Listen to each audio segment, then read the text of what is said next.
In the gilded drawing rooms of London, the footfalls of ministers echoed against marble floors, drowned out by the buzzing optimism of a self-assured empire.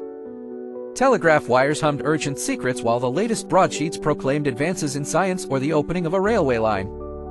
From the window, the Thames shimmered metallic under new electric lights, the city itself a monument to progress. Across the Channel in Paris, the boulevards thrummed with life. Artisans, poets, and engineers mingled in gaslit cafes, debating whether innovation or tradition would define the coming century. The Eiffel Tower, a metal spear into the clouds, was proof that industry had married imagination. Politicians toasted to the Republic, yet inside streets, old wounds lingered. Veterans remembered the bitter surrender to Prussia, mothers whispered to sons about the lost provinces of Alsace and Lorraine.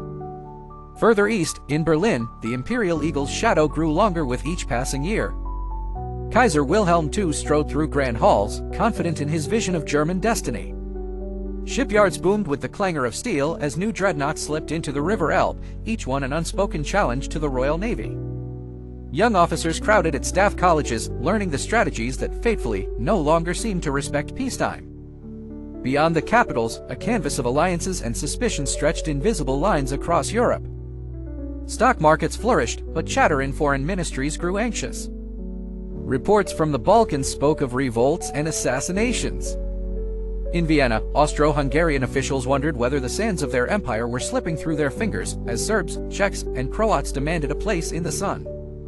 In a manor near Sarajevo, the son of a teacher read radical newspapers and dreamed of national liberation.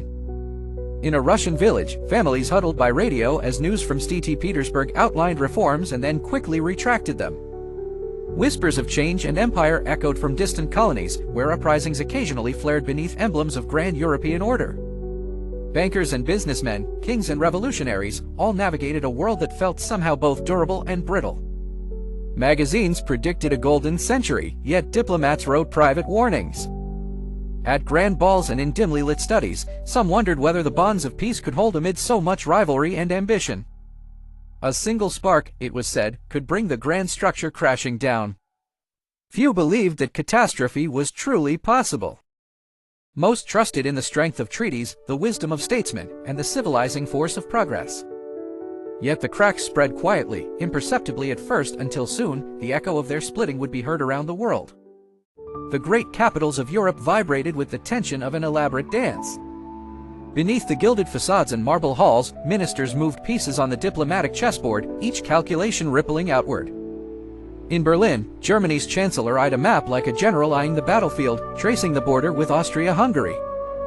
Their alliance was solid, a bulwark, meant to make rivals think twice before acting rashly. In Vienna, officials returned the gaze. The tremors of changed nationalism, rumors of unrest had made Austria-Hungary keener for security. Germany's strength offered more than just friendship, it was an anchor. But alliances bred alliances, and soon Italy sought a place at this table, drawn by promises and wary of isolation. The Triple Alliance was founded, its signatures inked under chandeliers, its intentions secretive and sharp. Across the continent, France nursed old wounds, its leaders fearful of standing alone against powerful neighbors. Russia, vast and unpredictable, saw in France a path to survival. Quiet negotiations, dinners, and coded messages slowly wove the two together. The Entente was more than just a word, it was hope against encirclement. Britain remained a cautious observer, weighing interests against tradition. Gradually, seeing the web tightening, British officials recognized that balance required commitment, not simply watchfulness. The Triple Entente coalesced, quieter but no less binding than its rival. Tension hovered over Europe like storm clouds. In drawing rooms and offices, generals pored over maps and railway schedules, their minds haunted by questions: how fast could troops reach a frontier? Where would the first shot be fired? Mobilization timetables became the new gospel, each schedule a promise of speed, of readiness, of menace. Yet motives of trust and fear collided. Each nation found solace in the calculations of numbers and trains, reassured by the precision, blind to the risk. Alliances promised protection, but when a spark landed, the whole structure might ignite. A prince assassinated, a telegram misread, and suddenly, treaties meant that a quarrel in one corner could force the hands of 6 empires. The diplomats and generals who nurtured this system rarely realized how fragile their security had become. Peace was no longer rooted in understanding, but in the hope that no one would make a mistake. It was a precarious balance, each government clinging to its alliance, praying that its enemies saw only strength, not weakness. And so Europe waited, its fate bound up in codes and contracts.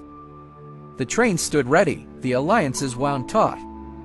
All that remained was the silence before a storm. In the late morning of June 28, 1914, the streets of Sarajevo were alive with anticipation. Crowds gathered, watching as an open motorcade wound its way to the city center. Archduke Franz Ferdinand, heir to the Austro-Hungarian throne, sat beside his wife, Duchess Sophie, nodding to onlookers, a gesture hoping to bridge divides in a city whose ethnic tensions simmered beneath polite greetings. Among the crowd stood Gavrilo Princip, a young man driven by nationalist fervor. Every eye was drawn to the imperial couple, but Princip's vision was sharper, charged by conviction and desperation. As the car slowed near the Latin Bridge, Princip stepped forward, his nerves taut as wire. 2 shots rang out, echoing across the river and through history. The Archduke and his wife slumped, their future and that of Europe ending in abrupt silence. News spread quickly, ricocheting from Sarajevo to Vienna, then Paris, Berlin, London, and St. Petersburg. The assassination shattered illusions of peace. In Vienna, leaders seethed, interpreting the act as a deliberate challenge to imperial dignity. Within days, diplomats scrambled, telegrams flew, and ultimatums materialized. Austria-Hungary issued demands to Serbia, accusations laced with little room for negotiation. Serbian officials struggled to reconcile a response that might preserve their nation's pride and avoid catastrophe. After tense exchanges, Austria-Hungary found the Serbian reply lacking. War became inevitable. Soldiers marched, borders crackled with troop movements, and alliances so carefully shaped in anticipation of peace became triggers for conflict. Across Europe, leaders faced decisions shaped by fear, pride, and old obligations. Russia mobilized in defense of Serbia. Germany endorsed Austria-Hungary, declaring war on Russia and then France. Britain, hoping for restraint, was drawn in by Germany's invasion of Belgium. Within weeks, the continent was ablaze, nations chained to a series of promises, grievances, and ambitions.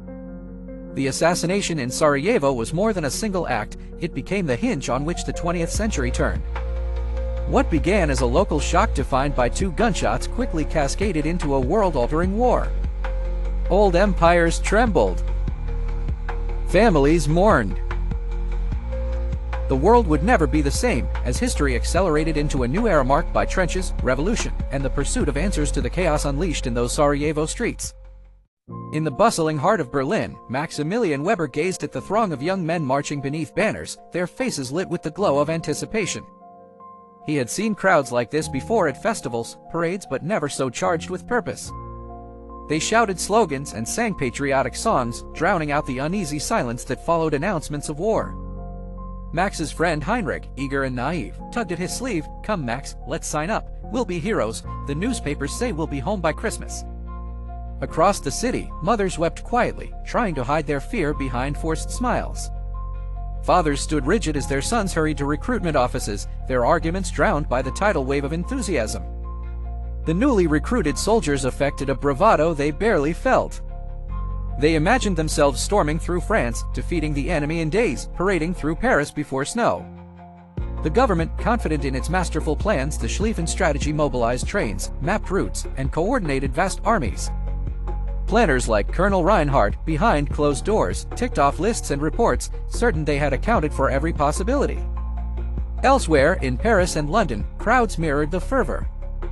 In Russia, mobilization rolled forward, slower but massive, its own people swept along by patriotic fever. Then, as August slipped into September, reality intervened. Supplies failed to match the pace of troops. Rain muddied roads, slowing advances. French and British forces dug in, resisting the rapid thrust. Max, now at the front, struggled through hunger and exhaustion, staring daily at trenches stretching into fog, not the glorious parade he had imagined, but endless mud and fear. Colonel Reinhardt's orders grew desperate as casualties mounted and logistics unraveled. Communication faltered. Strategic certainties dissolved as the war lines froze. Heinrich, wounded in skirmish, expected medals and homecoming. Instead, he received bandages and silence, waiting weeks for a letter from Berlin. Overhead, shells thundered day and night. Morale waned, and the reality of slaughter replaced dreams of heroism. By Christmas, instead of returning home, Max discovered a world transformed. The front was entrenched, a landscape of despair. Newspapers at home still spoke of victory, but the letters from the front told another story. The crowds of summer, once sure of a short and splendid war, now faced a future defined by uncertainty and grief. The myth of glory had faded, replaced by the grim truths of survival. Governments struggled to sustain the illusion, but the war meant to end quickly and decisively had only begun its long, dark chapter. A gray dawn shivers above the muddy trench line. Private Jack Morrison shifts in his cramped dugout, his boots caked and cracked. Machine gun fire rattles in the distance, echoing low across the churned earth. All around him, the Western Front stretches like a scar, hundreds of kilometers of mud and sorrow, an unbreakable barrier splitting nations and ideals. Jack shares his shelter with Corporal Larkin, whose humor has grown sardonic, and young Simon, quiet and skittish. Their world is measured in weeks since their arrival, in centimeters since their last advance, and in the thin ration tins passed from fatigued hands. The men whisper stories of families, of home, of normalcy, all luxuries they left behind. Above ground, the chill bites through uniforms and into bones. Water pools in boots and blankets. Jack coughs, remembering the fever that swept through the battalion last month. Disease stalks the trenches, as sure as enemy bullets. On the horizon, shells shriek, a warning. Their sergeant orders them ready, an attack is coming. Jack stares at his trembling hands, knowing what must follow. The whistle blows, thin and piercing. The men surge up over the parapet, scrambling into the open. Enemy fire swallows the morning. Men drop just meters from where they began. The ground is gained a few paces, then lost again in the chaos. After the attack, the survivors drag themselves back. The medical tent swells with wounded. Jack helps Simon, whose arm is bloody, his face chalk white with shock. Larkin cracks a joke, hollow, to fill the silence. Days blend, attacks repeat. Letters bring news from home, sometimes hope, sometimes grief. Jack's courage is constant, but each battle feels mechanical, hollow. The grandeur of war promise does not exist, only endless repetition, loss, and mud. Months later, rumors of a breakthrough circulate.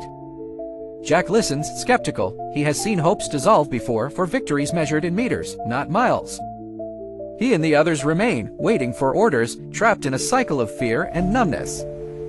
The war is no longer about glory or heroics, it is survival, perseverance, and sacrifice reduced to statistics. Yet among the dehumanizing grind, Jack finds brief moments, a shared smile, a stolen letter from home that remind him of the humanity buried beneath the mud and blood. Above the trenches, the sky remains unchanged. The thunder of artillery rolls across muddy fields shrouded in mist and smoke. Soldiers crouch in trenches, faces streaked with grime and fear, wary eyes tracking for a wisp of unnatural yellow gas. This is World War I, where the clash of armies is no longer the only battleground. Elsewhere, tanks rumble forward, steel monsters straining against mud and wire, driven by hope and desperation. The purr of engines is new, the tracks heavy with innovation and doubt. Commanders wager against centuries of tradition, seeking a breaking point in the static lines. Below the waves, something invisible moves. German U-boats slip silently through cold water, hunting merchant ships. Sailors stand tense at their posts, not knowing if their steel hulls will be breached without warning. Above, naval officers in distant Britain review maps, daring to wield a blockade as a weapon, choking German supply lines, knowing well the cost will ricochet through civilian life. Factories shift from peacetime to war footing. Once humming with the promise of progress, they now churn with urgency, pouring out shells, rifles, and gas masks. The rhythm of the assembly line echoes far from the front, as women replace men who have gone to war, learning new skills, building a new society. In distant villages, farmers feel the pinch of rationing. Wheat yields, cattle, vegetables all are marshaled for the war effort, sometimes leaving only scraps for families at home.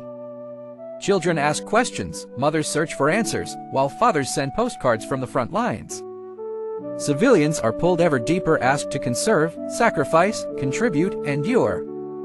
Propaganda posters crowd city streets, urging unity, vigilance, and hope. The home front, once a distant sanctuary, becomes a place of resolve and fear. There are new sounds: the whine of airplane engines, the clatter of typewriters reporting losses and victories, the drone of governments organizing, urging, conscripting.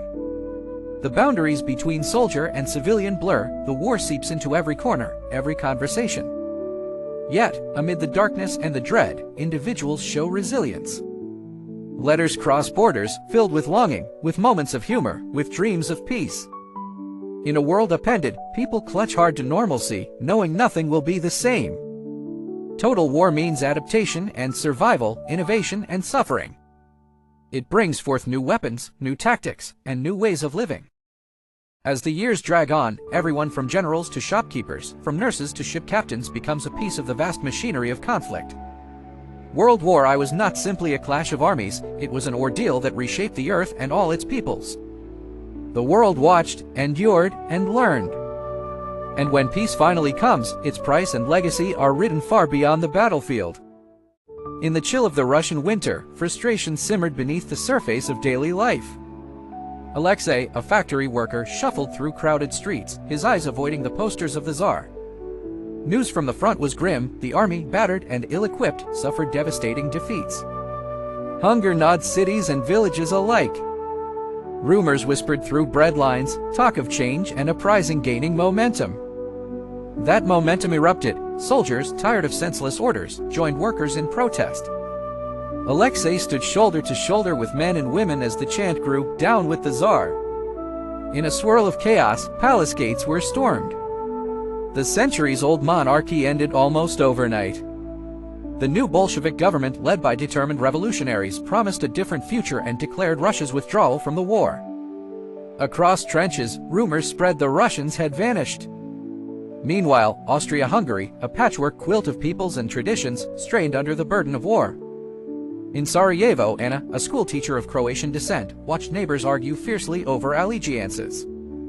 The empire's leaders tried to patch up wounds, but ethnic divisions flared.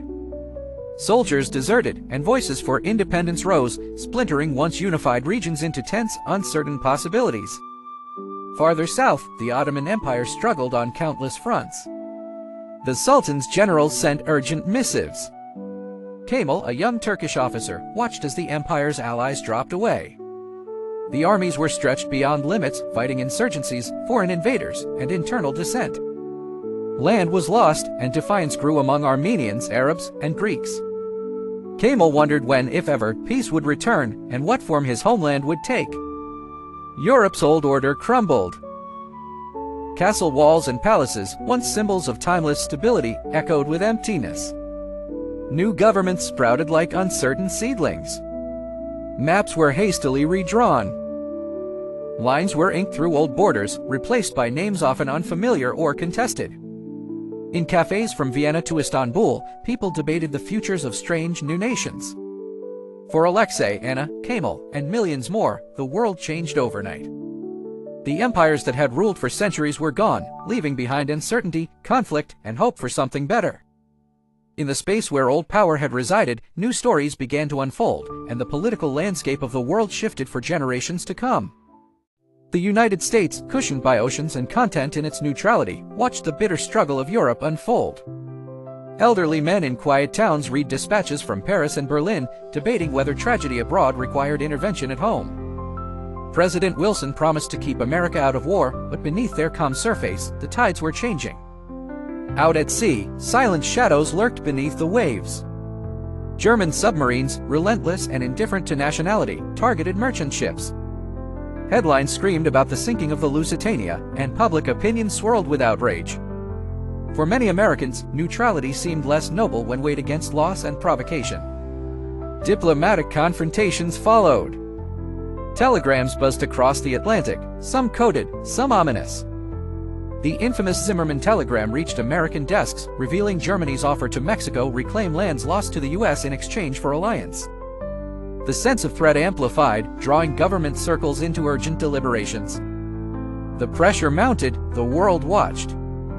In April 1917, the United States declared war, transforming overnight from observer to participant. Factories roared to life across the country, their smokestacks signaling an industrial surge unmatched by war-weary Europe. Rail lines carried fresh recruits, boys from farms, workers from cities, all volunteers at first toward boot camps and uncertain futures across the sea. American troops, dubbed doughboys, arrived on European soil with energy and optimism. Their presence boosted Allied morale and signaled a new phase. Frustrated generals, who had seen years of stalemate along muddy trenches, began to envision offensive maneuvers. Battles erupted anew, the Somme, below Wood, Meuse-Argonne. The combined force of Allied strategy and American resources broke the deadlock. As the war's end approached, politicians and thinkers noticed a subtler shift. European capitals, exhausted and battered, saw their influence recede. New York and Washington emerged as centers for financial and diplomatic discussions. American bankers negotiated loans that would shape post-war economies, while U.S. delegates demanded input in peace talks. It was a turning of tides. While victory was claimed from the trenches, an invisible transformation swept across the globe. The United States, once hesitant and distant, became a decisive power. Europe, long the world's epicenter, would soon face a changed international order. The war concluded in 1918, but its true ending lay in the global balance that quietly began to tilt westward, reshaping lives, nations, and history itself. It was autumn of 1918 and Germany, exhausted and embittered by years of war, found itself stumbling. Its armies retreated. At home, voices of protest simmered, a chorus too urgent to ignore. In a dim-lit chamber, generals and diplomats pressed for negotiations, fearing collapse from within. They sent envoys across battered fields to seek an armistice.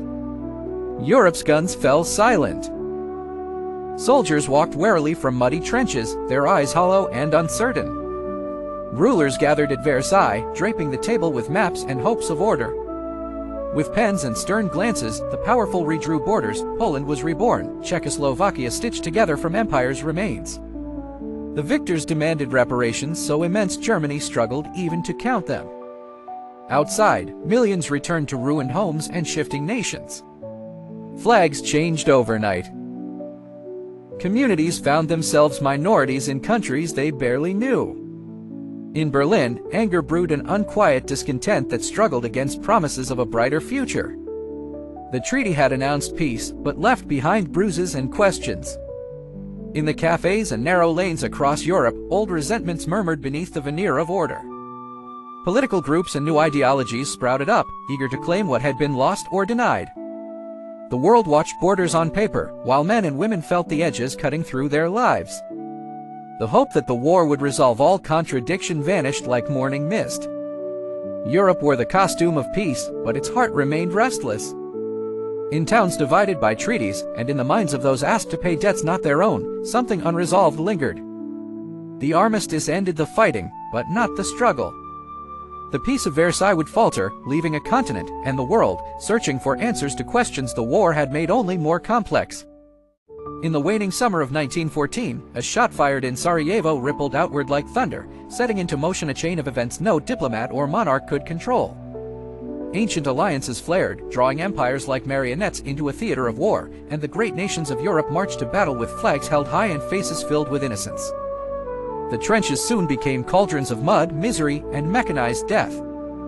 Young men, once promised glory, watched as hope sank into the sodden earth, traded for barbed wire, poison gas, and the rattle of machine guns. By the Marne, Somme, and Verdun, the world's optimism washed away beneath a storm of steel and shattered beliefs. Civilians, too, were the scars cities shattered, economies broken, and daily life twisted by rationing, conscription, and fear. Amid chaos, the world reordered itself. The mighty Ottoman Empire, whose crescent-shaded lands stretched across continents, crumbled to dust. The proud Austro-Hungarian and Russian empires, bastions of centuries-old dynasties, fractured into restless, striving nations eager for identity and voice. Even the victorious powers found themselves deeply changed. Women who had labored in factories for war now demanded the ballot. Soldiers returning home found the world unrecognizable and themselves forever altered.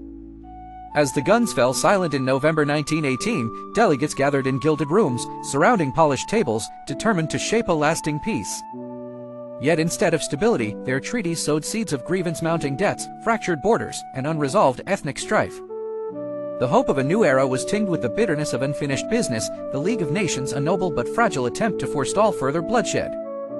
Yet change surged on. The map of Europe became a patchwork of new states, each struggling for legitimacy. Modern diplomacy emerged, tormented by rival ideologies and the specter of another great conflict. In art and literature, a new voice shell-shocked, ironic, and questioning rejected old certainties. The 20s roared with restless energy, but shadows lingered. The scars of World War I ran deep, shaping economies, borders, and hearts for generations. The rise of fascism, communism, and nationalism were children of the war's discontent. Economic instability and political resentment filled the void left by collapsed empires. New technologies, from tanks to radio, changed the rhythm of daily life and the tempo of future conflicts. By ending the old age and forcing the world to reckon with mass violence, revolution, and reconceptualized power, World War I created modernity itself. Every subsequent decade carried its echoes, from treaties and alliances to the persistent tension of international symmetry. The Great War was not just an end, but a beginning, a warning that the modern world was born not in triumph, but through tragedy, sacrifice, and the hard lessons of history.